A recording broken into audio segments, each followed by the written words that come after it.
So today we're going to take a look at Fnatic versus FPX on Fracture because it was quite interesting. One, because Fnatic have found another insanely correct player, and if you watched this game, you'll know what I'm talking about because Alpha went crazy at certain points in this whole series. And another reason is because we got Angel on Yoru on Fracture, which I don't think I've ever seen a Yoru on Fracture before. So I was quite interested to see what they did with that as well, and there were some interesting things. But let's start off with the pistol round. And so FPX are on the attacking side here, Fnatic are on the defense, and you can see that Fnatic actually have a 4-stack towards A main, and what FPX are going to do, they're going to go for a little A pinch. They're going to try and come with the main pressure through dish, and then kind of, pinch from the other side of A main as well. What they don't know though is that they're running into 4 people. So we get a bit of contact there, and so the smoke comes down from Fnatic to block it off, and we see that the gate crash from Angel goes in towards the site, and he teleports into the site. And so we have this situation here. The problem is though that Mystic sent down this stun, and also we got a stun from FPX coming down here as well, and I don't know which one of these stuns caught Angel, but he ends up stunned in this position. So he's a bit lucky that no one actually is on this site because he could have been punished there. But I would guess that the idea behind this, of course, Angel's going to teleport in. He's going to be able to check the site and clear it, and if there is someone there and he did die, then, they're going to swing off that. And then they're going to come around here, right? And if there is no one here, well, then Angel's going to do this, and then, you're going to be pressuring them from 2 sides. That's the kind of idea. That's what they want to go for, but obviously that they don't know. They're probably expecting that 2 people will be here max, but it's actually 4, which obviously is a bit of a problem for what they want to do, because as we run this forward and they do start coming in, Sugetsu starts to push in, they see Mystic again, and they get that kill, and then they're actually able to get the second kill as well, but then Sugetsu gets traded out, and you can see that their reaction is, oh my god, there's actually a lot of people here. So the Raze and the Breach actually start to retreat, but then Sugetsu gets 2 kills. And so then they kind of think, well, hold on, we just got 2 kills. We're actually fine. We should stay and fight. And so you'll see that they actually decide to turn around quickly and come back the other way there. So the Raze and the Breach are actually coming back at this point. But Enzo gets one, and Alpha is going to get one. But then Alpha is going to get another one here after Angel gets Enzo there. So we end up in a 2v2. And in this 2v2 here, I don't really love Zipan's play here. Yes, he knows that Alpha is here, but he doesn't know where Durka is. Durka is actually on the complete other side of the map, as we can see.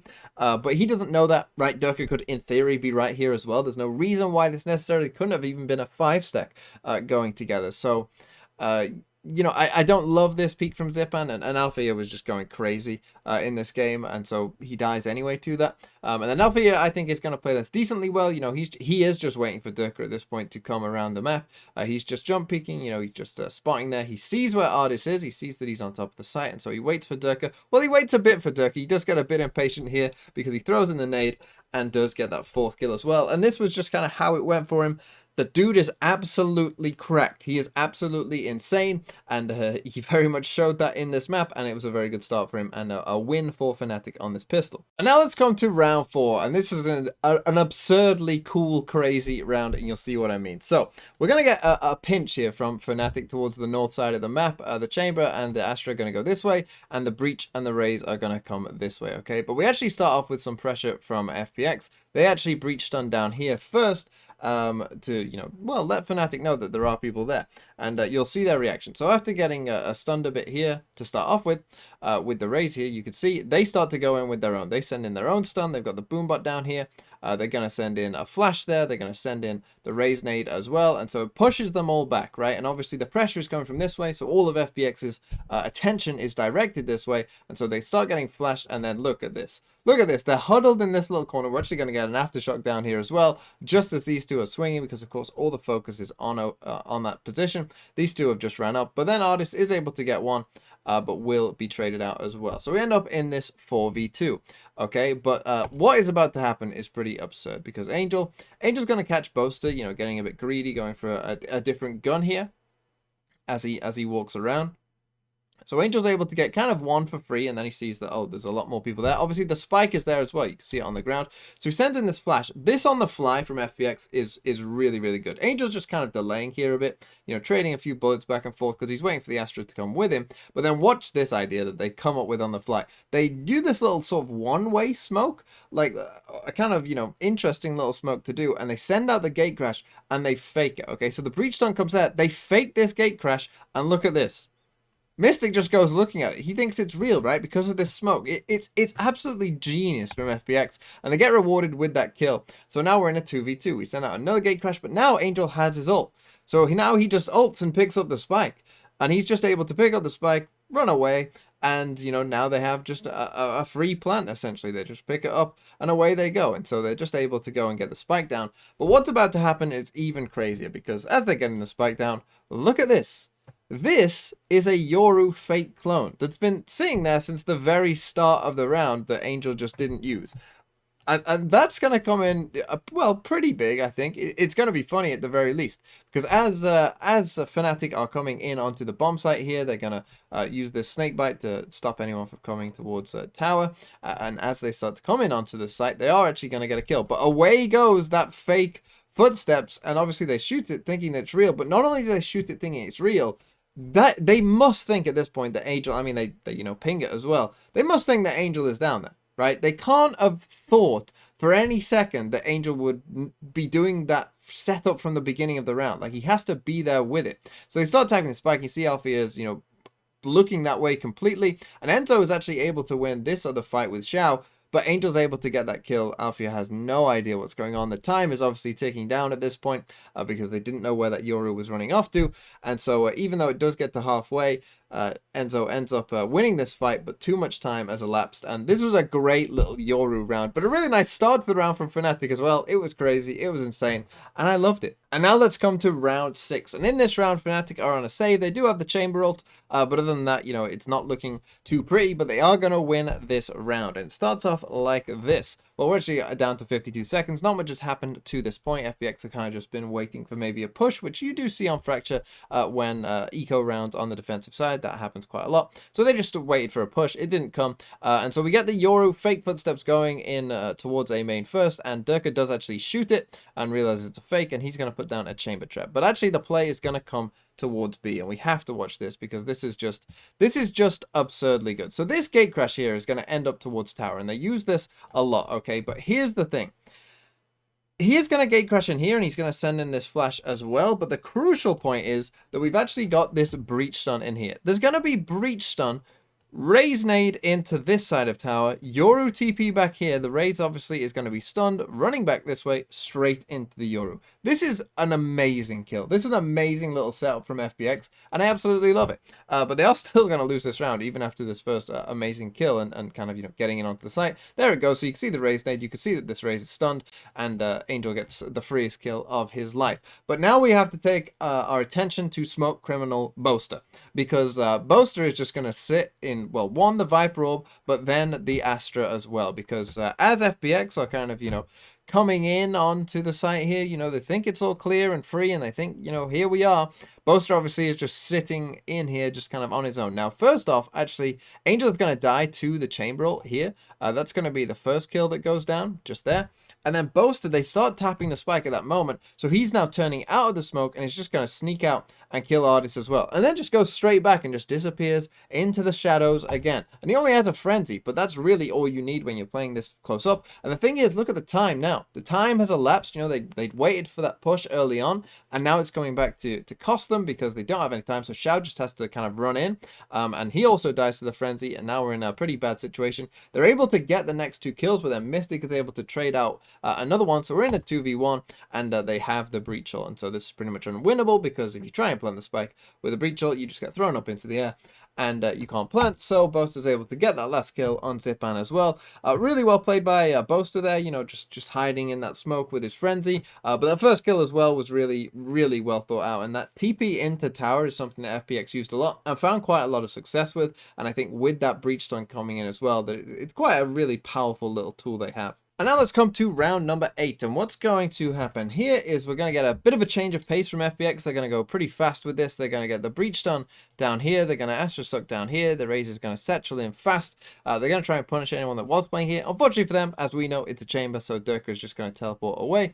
But then, yeah, they're just going to try and go in fast. But they're going to run into... This is going to be a really weird round because of what happens. But here we go. They start with it, right? In goes the stun, in goes the Astra Suck, then chamber teleports out. And then then they send in the boom bot as well. But this is what's going to cause the problem, is Enzo's going to ult, okay? And, well, they just committed to the plan still, right? They sent in the fake Yoru. They had a gate crash in there as well. But Angel's going to try and sneak up to the top. And unfortunately, he has the spike. And he's going to go alone, and Enzo's going to kill him. And so now the spike is in the Viper's Pit. And this is a really weird situation to be in, because there's still 1 minute 18 seconds left on the clock. Everyone knows where the spike is. It's in a Viper's Pit. It's a weird situation indeed. And it's weird because basically there is enough time for FPX to go anywhere. They could go anywhere, right? Someone could come all the way around here. I mean, you can see that Boaster is kind of worried, right? Someone could sneak underneath the underpass here, come all the way around here and into their spawn, right? They don't really know.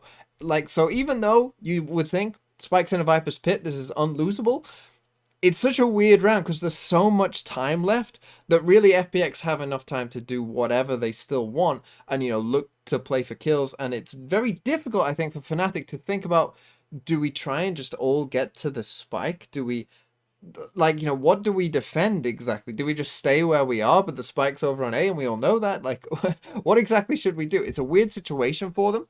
And that actually plays out because as we run this round forward, FPX are going to find the next couple kills, right? And I think that Fnatic are a bit kind of, you know, it's such a weird position to be in that, you know, that they do get a bit surprised. And Sugetsu's going to get a kill here.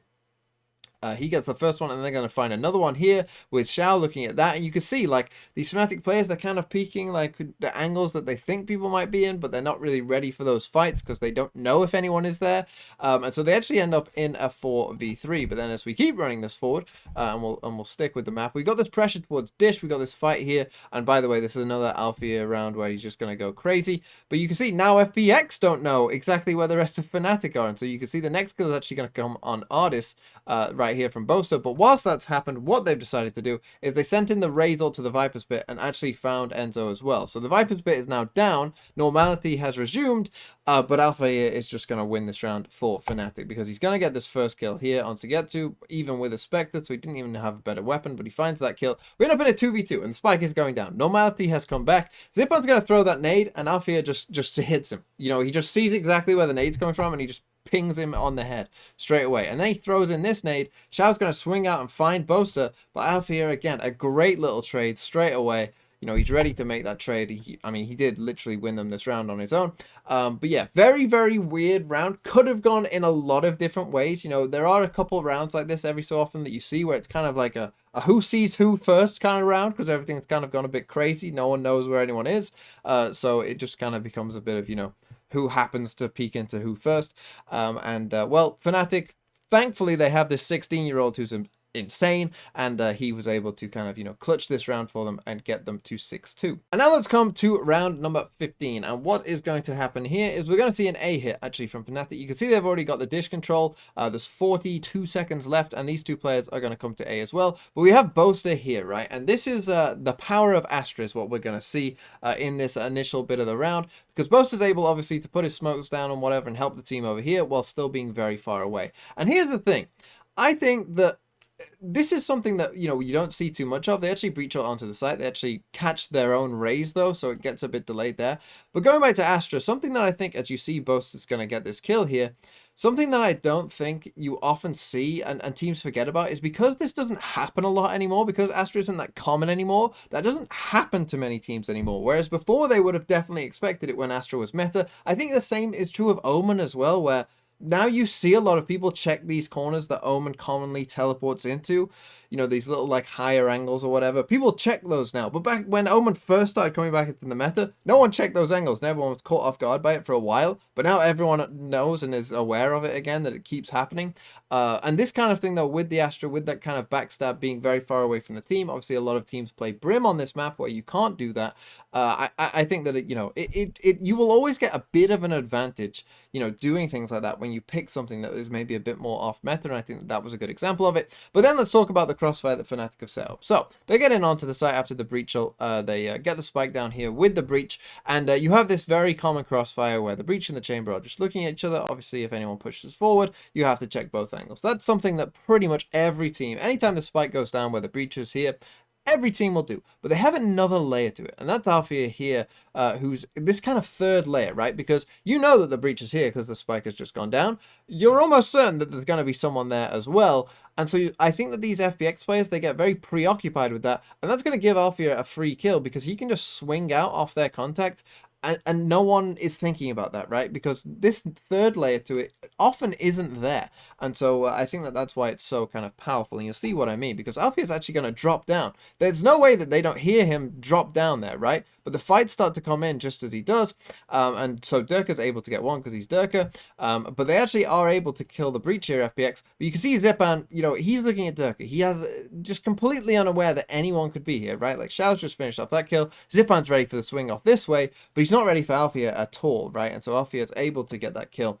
And we end up in a 4v2. And, you know, that from just the Astra being able to get that backstab, and then Alfia, you know, just having a nice position on the crossfire, they're able to get into a 4v2 on their bonus as well. They don't even have the better weapons in this round. Durka's able to get another one because he's Durka, and you end up in a 4v1. And it gets pretty funny at this point. You get Xiao, you know, Durka teleporting back into Xiao as soon as he gets shot there. And now they're just going to play with their food with Xiao a bit, and you'll see Alfia, you know, just kind of, you know, mess around a bit here because he throws his gun down on the floor, keeps peeking, and then eventually gets that final kill for Fnatic to win the round. But yeah, some very nice things there. Obviously, the Astra pick coming in helpful there for Fnatic, as well as that nice little extra layer to the crossfire. And now let's come to the round that ended it, round number 16. There isn't too much like tactically going on here, but FPX just took a tactical timeout, and I think that this happens quite often when a team takes a tactical timeout, is that the other team, you know, who didn't take the timeout, basically just goes, well, we're just going to punch you in the mouth. You know, you might have some like weird, crazy setup going on, but what if we just like, you know, all went as a 5-stack and just, you know, with our better guns, just punched you in the mouth? And that is what Fnatic do here, because what's going to happen is they're just going to go for this A main hit. The stun comes in there, and Angel's going to walk up, so they wait for the stun, but then they are just going to come as a 5, and Alfia is going to get the first one here on Angel. The crossfire is going to set up, but they're going to be able to trade out these kills, so there's the first one. In comes the trade on Ardis as well, and now, yeah, you just go as a group. You're in a 4v3 with better guns. It should be pretty simple from this point on. They come through the door here. Enzo actually gets spotted by the Raze with the nade there, but he actually gets this kill. But even if the Raze was able to get that one right, the Raze is only going to run into this breach and chamber coming the other way, so you know, was probably doomed anyway. But Enzo was able to get that kill. They end up in a 4v2, and yeah, they're going to get the spike down. And then at this point, you know, Fnatic were just feeling themselves. They're going to swing in and get these last 2 kills as well. So a really nice game from Fnatic here. They ended up obviously winning the series 2-1 at the end. And obviously, considering they have, you know, 2 new players essentially, and they're playing against, you know, many people's perhaps favorites in the EMEA overall. Obviously won the EMEA tournament last time. It was a really good showing from Fnatic here. And yeah, I mean, if they keep on improving as well with their new players, they could be very, very, very, very scary indeed.